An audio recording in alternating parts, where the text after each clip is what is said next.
107வது சங்கீதம், சங்கீத புஸ்தகத்துல 107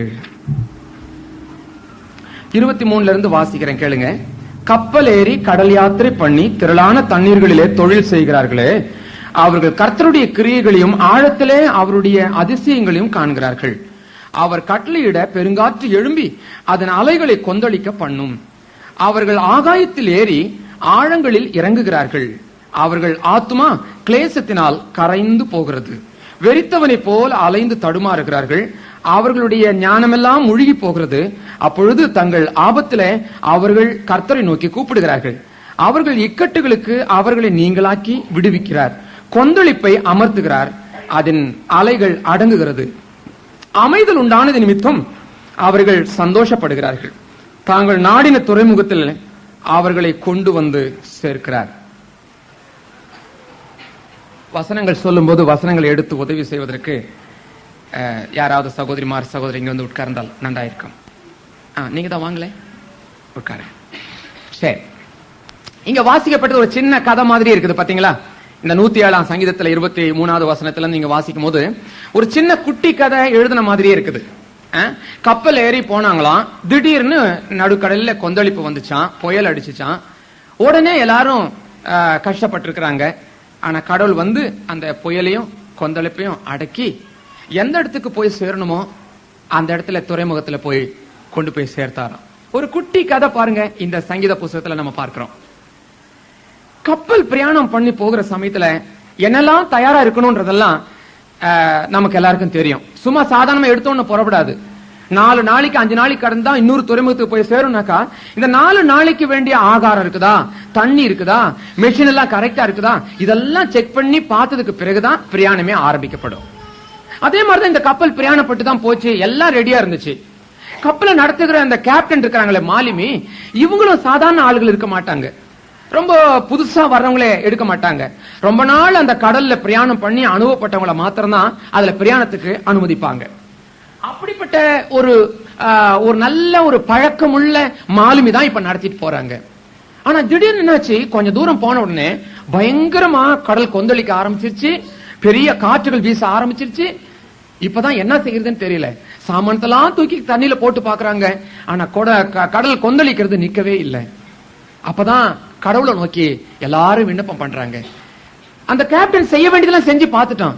என்னுடைய புத்தியில என்னுடைய அனுபவத்துல நான் எல்லாம் செஞ்சு பார்த்தேன், என்னால ஒண்ணுமே முடியல. நான் ஒரே ஒரு காரியம் உண்டு, செய்ய வேண்டியதெல்லாம் செஞ்சுட்டேன்.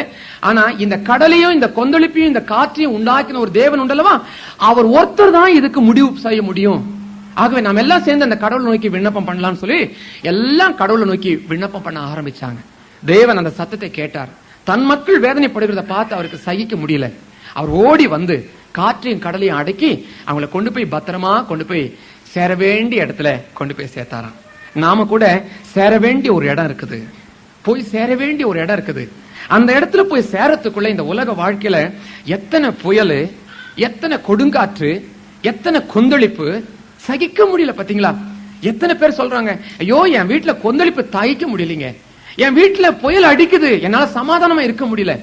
எல்லாரும் கண்ணீரோடு கூட பேசுகிறத நான் கேள்விப்பட்டிருக்கிறேன். ஒரு வீட்லயாவது சந்தோஷம் இல்லை, ஒரு சபையிலும் சந்தோஷம் இல்லை, அல்லது ஒரு அரசாங்கத்திலும் சந்தோஷம் இல்லை, ஒரு தேசத்திலும் சந்தோஷம் இல்லை. எல்லா தேசத்திலும் குழப்பம், எல்லா தேசத்திலும் கொந்தளிப்பு, எல்லாம் அமைதி இல்லாம தத்தளிச்சு கொண்டிருக்குது. இதுக்கெல்லாம் காரணம் என்னங்க? ஏன் இந்த கொந்தளிப்பு? இப்ப இந்த விதமான கொந்தளிப்புகளை எப்படி அடக்க முடியும்?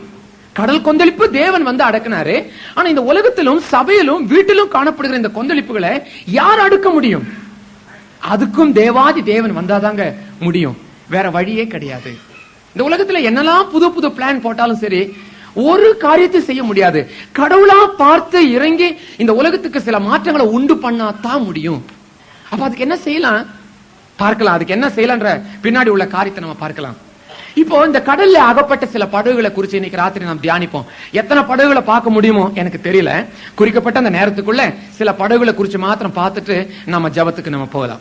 முதலாவது படகு யோனாவினுடைய படகு. யோனாவின் புஸ்தகம் 1 அதிகாரம் 4வது வசனத்துல நீங்க பாத்தீங்கன்னா, அவன் பிரயாணம் பண்ணி போகிற அந்த கப்பலில ஒரு கொந்தளிப்பு வந்ததாக நம்ம பார்க்கிறோம். அவன் தேவனுடைய ஊழியக்காரன். கர்த்தர் சொன்னாரு, ஒரு இடத்துக்கு போய் அங்க போய் என்னுடைய வார்த்தைகளை சொல்லிட்டு சொன்னார். ஆனா சொன்ன இடத்துக்கு அவன் போகாம இவன் வேற இடத்துக்கு இவனுடைய இஷ்டமா அவன் புறப்பட்டு போனதுனால வந்த வேதனை தான் அந்த கப்பலுக்கு வந்த குழப்பம். கடல் கொந்தளிச்சிருச்சு, புயல் அடிக்குது, எல்லாரும் கண்ணீர் விட்டு கதறிட்டு இருக்கிறாங்க. கேப்டனும் என்னென்னமோ செஞ்சு பாக்குறான், சாமானத்தெல்லாம் கடலுக்கு தூக்கி பாக்குறான். ஆனா இந்த பிரதர் என்ன பண்றாரு தெரியுங்களா? கப்பலுடைய அடி தட்டுல நல்லா நித்திரை கொண்டிருக்கிறார், சுகமா படுத்து தூங்குறார். கப்பல் கொந்தளிக்கும் போது எப்படி எல்லாம் ஆடி இருக்கும் பாருங்க.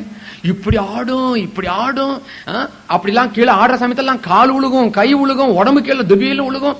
வண்டியில ட்ரெயின்ல படுத்துட்டு இருக்கும்போது பிரேக் போட்டா மேல இருக்கிறவன் கீழே படுத்துருக்கான். ஏன் அது அவ்வளவு பெரிய அந்த ஆட்டத்திலேயே பிரேக் போட்ட உடனே கீழே வந்துடுறாரு. அப்ப இந்த கப்பல் இப்படி எல்லாம் ஆடி இருக்கும்போது இவன் எப்படி எல்லாம் வேதனைப்பட்டிருக்கும். அவ்வளவு வேதனையிலயும் அது எப்படித்தான் தூக்கம் வந்துச்சோ தெரியலீங்க, தூங்குறாங்க, நல்லா தூங்குறான். இந்த பஸ்ல போகும்போது பாத்தீங்கன்னா தெரியும், தூங்குறவங்கள நல்லா வாய் ஆன்னு திறந்திருக்கும். அந்த தலையில ஒரு இடி இடிச்சாலும் சரி திருப்பியும் தூங்கி விடுவாங்க, பக்கத்துல ஒரு இடி இடிச்சாலும் சரி திருப்பியும் தூங்கி விடுவாங்க. அது எப்படிதான் இருந்தாலும் அந்த தூக்கத்தை நிறுத்தவே அவங்களால முடியல. அப்படிதாங்க இவனும், அதாவது நிர்விசாரமான தூக்கம்.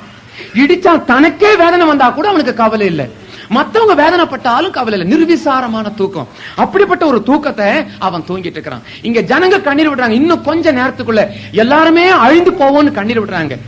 கேப்டன் சொல்றான், செய்ய வேண்டியதெல்லாம் செஞ்சாச்சு, சாமானத்தெல்லாம் தூக்கி போட்டாச்சு, வியாபாரத்துக்கு கொண்டு போன சாமானமும் ஒண்ணுமில்ல, எல்லாம் தூக்கி போட்டாச்சு, ஜீவன் தப்புனா போதும் என்ற நிலைமையில் இப்ப நம்ம போயிட்டு இருக்கிறோம்.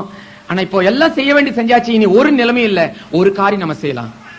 அவங்க தேவனை நோக்கி விண்ணப்பம் பண்ணுங்கன்ட்டான். அவங்க நீ முஸ்லீமா, நீ உன் தெய்வத்தை நீக்கி விண்ணப்பம் பண்ணு, நீ இந்துவா, நீ உன் தெய்வத்தை விண்ணப்பம் பண்ணு, நீ அந்த ஜாதியா இந்த ஜாதியா, அவங்க தெய்வத்தை. அவனுக்கு தகராறு வேண்டாம்ன்றதுக்காக தான் இந்த தெய்வத்தை மாத்திரம் ஜெபம் பண்ணனாக்கா ஒரே இங்கேயோ கொந்தளிப்பு வந்துருமே. ஆகவே தான் அந்த தகராறு அவன் ஒத்துக்கல. ஆகவே அவன் தெய்வத்தை அவன் ஜெபம் பண்ணுங்க. சில சமயத்துல நிறைய பேர் சொல்லுவாங்கல்ல, எம்மதமும் சம்மதங்க, நீ அந்த தெய்வத்தை வணங்கு, நீ இந்த தெய்வத்தை வணங்கு, எல்லாம் ஒரே இடத்துல தாங்க போய் சேரும் சொல்றவங்க இருக்கிறாங்கல்ல, எல்லாம் ஒரே இடத்துல தான் போய் சேரும். இல்லைங்க, இல்லை, பல வழிகளை சொல்லுவாங்க. இந்த வழி அந்த வழிக்கு தான் போய் சேரும், ஒவ்வொரு வழியினுடைய முடிவும் ஒரு இடத்துக்கு தான் போய் சேரும் அப்படின்னு சொல்லுவாங்க. கிடையவே கிடையாது. சேலத்துல இருந்து கொச்சி என்ற இடத்துக்கு, அதாவது என்னுடைய இடம் சேலத்துல, அதாவது தமிழ்நாட்டுல சேலம்ன்ற பகுதி, அங்கிருந்து கொச்சின்னு கேரளா தேசத்துக்கு நான் பிரயாணம் பண்ணி போறேன். அன்னைக்கு நான் ரிசர்வ் பண்ணல, ஒன்னும் பண்ணல, ஓடி வந்து ஸ்டேஷனுக்கு பக்கத்திலே எங்க வீடு பாருங்க. ட்ரெயின் உள்ள வந்த உடனே சத்தம் கேட்டு நான் வீட்டை விட்டு வெளியே வருவேன். அப்படிதான் அந்த மாதிரி பழக்கம். ஓடி வந்து நான் பாக்குறேன், எல்லாம் அந்த கேரேஜ்ல அந்த படிக்கட்டுல எல்லாம் தொங்கிட்டு நின்றுட்டு இருக்காங்க. பெட்டியை வச்சுட்டு உள்ள போக முடியல, கால் வைக்கலாம், பெட்டி எவ்வளவு நேரம் வச்சிட்டு இருக்க முடியும். ஆகவே நானும் தேடி பாக்குறேன், ஒரு இடத்துலயும் இல்ல, ஃபர்ஸ்ட் கிளாஸ் இல்ல, செகண்ட் கிளாஸ் இல்ல, ஒரு இடத்துலயும் இல்ல. அப்படியே இன்ஜின்ல இருந்து தேடிட்டு வரேன். ட்ரெயின் டைம் ஆச்சு, விசில் அடிக்க. அந்த கார்டு பெட்டிக்கு பக்கத்துல 2 பெட்டி இருக்குது, கேரேஜ். 2 பெட்டிலும் பார்த்தா இடம் தாராளமா கிடைச்சிச்சு. அடடே தாராளமா இருக்குதுன்னு சொல்லிட்டு உடனே ஒரு பெட்டியில, அந்த பெட்டியில ஏறிட்டேன். ஜனங்கள்லாம் உட்கார்ந்து இருக்காங்க, வண்டி புறப்பட்டுச்சு, நாங்க போயிட்டே இருக்கிறோம். நான் ஏறின ஒரு பிரதர் மேல இருந்து இறங்கினார். நான் அங்க பெங்களூர்ல இருந்து வந்துட்டு இருக்கிறேங்க, நீங்க வேணா ஏறி தூங்குங்க, நான் கொஞ்சம் ரெஸ்ட் எடுக்கிறேன்னு சொல்லிட்டு அவர் கீழே இறங்கிட்டாரு. உடனே எனக்கு பாரு ஃப்ரீயா ஒரு இடம் கிடைச்சிச்சு சொல்லிட்டு மேல ஏறி போய் நல்லா ஜம்முன்னு படுத்துட்டேன். அடுத்த ஸ்டேஷன் ஈரோடு ரயில்வே ஸ்டேஷன் பேரு. ஈரோடு ஸ்டேஷன் வந்த உடனே டீ விக்கிறவன் வந்தான், பீடி விக்கிறவன் வந்தான், வெத்தலை பாக்கு விக்கிறவன் எல்லாம் வந்து காய்ச்சி மூச்சுன்னு சத்தம், ஒரே சத்தம். இங்கதான் என்னமோ தெரியல, பிளாட்ஃபார்ம்ல யாரும் கொண்டு வந்து விக்கிறது இல்ல. நாங்க நேற்று ராத்திரி எல்லாம் பாட்டி, முந்தா நேத்தெல்லாம் நாங்க ஒரு இடத்துல இருந்து வந்தோம், ஏதாவது கிடைக்கும்னு பார்த்தோம், ஒன்னும் கிடைக்கல. ஆனா அங்கெல்லாம் அப்படி இல்ல, ஒவ்வொரு ஸ்டேஷன்லயும் ஒவ்வொரு பலகாரம் விற்பாங்க, சாப்பாடு விற்பாங்க, டிஃபன் வேணா டிஃபன், சாப்பாடு வேணா சாப்பாடு, பிரியாணி வேணா பிரியாணி, எல்லாம் கிடைக்கும். ஆனா அங்க அந்த பிளாட்ஃபார்ம்ல அப்படி எல்லாம் சத்தம் போட்டு வித்துக்கிட்டு இருக்கிறாங்க. அந்த சமயத்துல கொஞ்ச நேரம் ஆச்சு, 10 நிமிஷம் ஆச்சு. இப்போ பெல் அடிச்சு ட்ரெயின் புறப்பட போகுது. கார்டு விசில் அடிச்சிட்டாரு, என்ஜின் சத்தம், டீசல் இன்ஜின் சத்தம் கேக்குது. சத்தம் கேட்டோன்னு நான் மேல படுத்துட்டே இருக்கிறேன். இன்னும் கொஞ்ச நேரத்துல வண்டி கபக்குன்னு இழுக்கும் பார்த்துட்டே இருக்கிறேன். பார்த்தா இன்ஜின் சத்தம் நின்னு போச்சு, கார்டு விசில் அடிக்கிறது நின்னு போச்சு. இப்போ ஒரு சத்தமும் இல்ல. என்னடா இது, வண்டி அசைன்னு பாக்குறேன், வண்டி அசையல. கீழே ஜனங்களாம் உட்காந்துட்டு தான் இருக்கிறாங்க. பரவாயில்லையே, இவங்க எல்லாம் உட்காந்துட்டு இருக்காங்கன்னு சொல்லி திருப்பியும் படுத்துக்கிட்டேன். கொஞ்ச நேரம் பொறுத்து பார்த்தா அந்த பீடி விக்கிறவன் போயிட்டான், சோடா விக்கிறவன் போயிட்டான், எல்லாம் போயிட்டாங்க. ஜனங்களே இல்ல. இப்ப பிளாட்ஃபார்ம் ரொம்ப காலியா இருக்குது, ரொம்ப அமைதியா பிளாட்ஃபார்ம் இருக்குது. இப்பதான் எனக்கு ஒரு டவுட் வந்துச்சு, என்னடா இது, என்ன இப்படிலாம் போயிட்டாங்களே, என்ன பிளாட்ஃபார்ம் அமைதியா இருக்குது, என்ன விஷயம், இவ்வளவு நேரம் ஆகாது இந்த ஸ்டேஷன்ல. உடனே மேல இருந்து கீழே இறங்கினேன். ஜன்னல் வழியா பார்த்தா ஏன் கேரேஜ் தான் நிக்குது, மத்த கேரேஜ் இழுத்துட்டு போயிடுச்சு. அது இதென்ன, இது இங்கதான் நிக்குது, என்ன ஆச்சு, மத்த கேரேஜ் என்ன ஆச்சு? உடனே ஜனங்களை பாத்துக்க, என்னங்க நம்ம கேரேஜ் விட்டுட்டு மத்ததெல்லாம் இழுத்துட்டு போயிட்டான் அவன், என்ன இது? அப்பதான் அவன் சொன்னாங்க, ஐயா இந்த கேரேஜ் மாத்திரம் திருச்சிக்கு போக வேண்டிய கேரேஜ், இங்க டிட்டாச் பண்ணி திருச்சிக்கு போற ட்ரெயின்ல அட்டாச் பண்ணுவாங்க. திரிகோணமலைக்கு போறதும் பத்திகுலாக்கு போறதையும் ஒரு இடத்துல வந்து டிட்டாச் பண்ணுவாங்க, தெரியுமா? எனக்கு தெரியாது. தெரியாம நாங்க ஒரு கேரள யாரா இருந்தோம் 4 வருஷத்துக்கு முன்னாடி. நல்ல வேளை அங்க பிரிச்சு விட்டுருவானே, அதே மாதிரிதாங்க இங்கேயும் பிரிச்சு விட்டாங்க. எங்க கேரேஜ் மாத்திரம் நிக்குது. அப்புறம் தான் நான் தெரிஞ்சிட்டேன், ஐயோ கொச்சிக்கு போறதுன்னு நினைச்சுதானே ஏறினேன், கடைசியில ஈரோட்லயே நிக்க வேண்டியதா போச்சே. இப்படிதான் நினைப்பாங்க. எல்லா வழியும் ஒண்ணுன்னு சொல்றீங்க பாருங்க, என் நாட்டம் ஈரோட்லயே உட்காந்துட்டு இருப்பீங்க நீங்க. அடுத்த நாள் காத்தால ஏரோப்ளைனை புடிச்சு எப்படியோ போய் சேர்ந்துட்டாங்க. அந்த மாதிரி உங்களுடைய அவதி உங்களுக்கு வேண்டாம். எல்லா வழியும் ஒரு வழி இல்ல. ஏசாமி சொன்னார், ஐ ஆம் த ஒன்லி வே, நான் ஒருவனே வழி, நானே வழி, நானே ஜீவன், நானே வாசல். எந்த வாசல் வழியா பிரவேசிக்கிறோம் மாத்திரம் தான் நித்திய ஜீவன் பெற்றுக்கொள்வான் என்று சொல்லப்பட்டிருக்குது. எத்தனையோ வழிகள் இருக்கலாம், அதை நீங்க நம்பாதீங்க. ஒரே ஒரு வழி, ஒரே ஒரு வழி, அது இயேசு கிறிஸ்துனுடைய வழி. உங்களுக்காகவும் எனக்காகவும் இந்த உலகத்துல ஜீவனை தந்த அந்த தெய்வ குமாரன் ரத்தம் சிந்தி இந்த உலகத்தை நம்ம மீட்டு கொண்டிருக்கிறார். நீ அதை நம்புவாயனா நித்திய ஜீவன், நீ அதை ஏற்றுக்கொள்வாயனா உனக்கு சந்தோஷம். நீ எந்த ஜாதியா இருந்தாலும் சரி. இந்த கூட்டம் ஜாதியை மாத்திரத்துக்கோ மதத்தை மாத்திரத்துக்கோ நினைக்கவே நினைக்காதீங்க. கிறிஸ்துவை நாங்க அனுபவிச்ச சந்தோஷத்தை உங்களுக்கு அனுபவிக்கிறோம், அவ்வளவே தான். கேட்டா கேளுங்க, விட்டா விடுங்க, உங்களை யாரும் கட்டாயப்படுத்துறது இல்ல. ஆனா நித்திய ஜீவன் உங்களுக்கு வேணும்னாக்கா, நித்திய சமாதானம் உங்களுக்கு வேணும்னா இயேசு கிறிஸ்துவை உங்களுடைய குல தெய்வமா சொந்த ரட்சகரா ஏற்றுக்கொள்ளுங்க. பல வழிகள் உண்டு, நம்பாதீங்க. எல்லாமே போய் சேராது, என்னாட்டமே ஈரோட்ல விட்டுட்டு போயிடும். ஆனா ஒரே ஒரு வழி உண்டு, இயேசு கிறிஸ்துனுடைய வழி. அந்த வழி உங்களை நித்திய ஜீவனுக்கு கொண்டு போகும். ஆகவே எத்தனையோ பேர் தேவத்தை ஜெபம் பண்ணாலும் அந்த கொந்தளிப்பு அடங்கவே இல்லை. கடைசியில கேப்டன் அப்படியே சுத்திட்டு வந்து கீழே பார்த்தா இந்த பிரதர் தூங்கிட்டு இருக்கிறாரு. ஏன்பா எல்லாரும் ஜெபம் பண்ணிட்டு இருக்காங்க, உனக்கு இத பத்தி கவலை இல்லையா?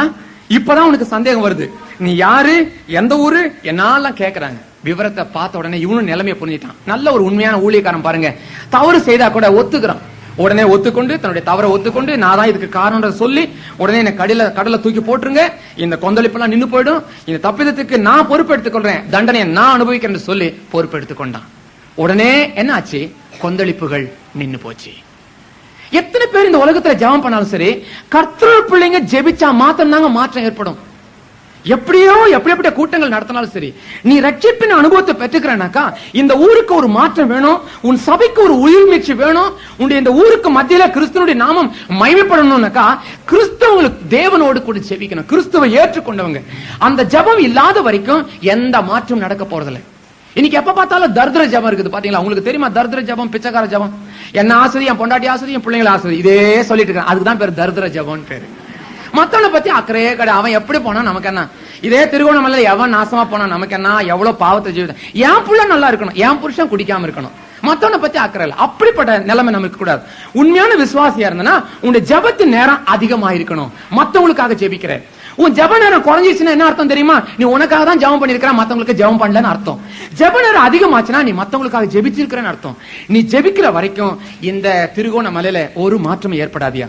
ஆகவே ஜெபிக்கிறவங்க கூடி ஜெபிங்க, கர்த்தர் பெரிய காரியங்களை செய்யட்டும். சரி, இனி அடுத்த படகுக்கு நம்ம போகலாம். யோவான் எழுதின சுவிசேஷம் 6ஆம் அதிகாரம் 21 இருந்து 23 வரை வாசிங்க. படகு ஏறி கடலின் அக்கறையில் உள்ள கப்பர்நகூமுக்கு நேராய் போனார்கள். அப்பொழுது இருட்டாய் இருந்தது. இயேசுவும் அவர்களிடத்தில் வராதிருந்தார். பெருங்காற்று அடித்தபடியினாலே கடல் கொந்தளித்தது. அவர்கள் ஏறக்குறைய 3-4 மைல் தூரம் கண்டுவதற்கு போன பொழுது இயேசு கடலின் மேல் நடந்து படகுக்கு சமீபமாய் வருவதை கண்டு பயந்தார்கள். அவர்களை அவர் நோக்கி, நான் தான், பயப்படாதீர்கள் என்றார். அப்பொழுது அவரை படவில் ஏற்றிக் கொள்ள மனதாயிருந்தார்கள். உடனே படகு அவர்கள் போகிற கரையில் விட்டது. பாருங்க, இங்க ஒரு படகு போயிட்டு இருக்குது. போற வரைக்கும் ஒண்ணும் குழப்பம் இல்லைங்க, ரொம்ப நல்லா தான் போயிட்டு இருக்குது. நல்ல அனுபவம் உள்ளவங்க தான் இந்த படகுல இருக்கிறாங்க. எல்லாம் மீன் பிடிக்கிறவங்க, சின்ன வயசுல இருந்தே மீன் பிடிக்கிறவங்கனாக்கா சின்ன வயசுல இருந்தே கடலுக்கு போய் பழக்கம் இருக்கு இல்லையா? இங்கேயே நீங்க பாத்துருக்கலாம். நீங்க நல்ல அனுபவசாலிங்க. எப்படி எல்லாம் தண்ணி படகு கவிழ்ந்தாலும் எப்படி எல்லாம் இருக்க முடியும் எல்லாமே அவங்களுக்கு நல்லா தெரியும். இப்படிப்பட்ட அனுபவசாலிங்க தான் இந்த படகுல போயிட்டு இருக்காங்க. ஆனா திடீர்னு சொல்லி கொஞ்ச தூரம் போற வரைக்கும் நல்லா இருந்துச்சு, திடீர்னு சொல்லி கொந்தளிப்பு, பெரிய புயல் அடிக்க ஆரம்பிச்சிருச்சு. என்னென்னமா செஞ்சு பாக்குறாங்க, இந்த படகு நிறுத்தவே முடியல. இருட்டு வந்தது என்று சொல்லப்பட்டிருக்குது. ஏன் இதுக்கு காரணம் என்னங்க? இந்த இருட்டுக்கு காரணம் என்ன? இந்த கொந்தளிப்புக்கு காரணம் என்ன? நல்ல அனுபவப்பட்டவங்க எல்லாம் இந்த படகுல இருக்கிறாங்க. ஆனா ஒரே ஒருத்தர் மாத்திரம் இல்லைங்க, ஒரே ஒருத்தர் மாத்திரம் இல்லை. எத்தனை அனுபவசாலிங்க எப்பேற்பட்டவங்க இருந்தாலும் அந்த ஒருத்தர் அந்த படகுல இல்லாததுனால வந்த ஒரு பெரிய பிரச்சனை. யார் இல்ல அந்த படகுல? இயேசு இல்ல. இயேசு இல்லாத எல்லா படகுக்கும் இந்த மாதிரி தாங்க கதி வரும். நல்லா புரிஞ்சுக்கொள்ளுங்க. ஆரம்பம் ரொம்ப நல்லதா இருக்கும், போகும்போது ரொம்ப நல்லதா இருக்கும். ஒரு சகோதரன் திருச்சூர்ல அவர் சொல்ல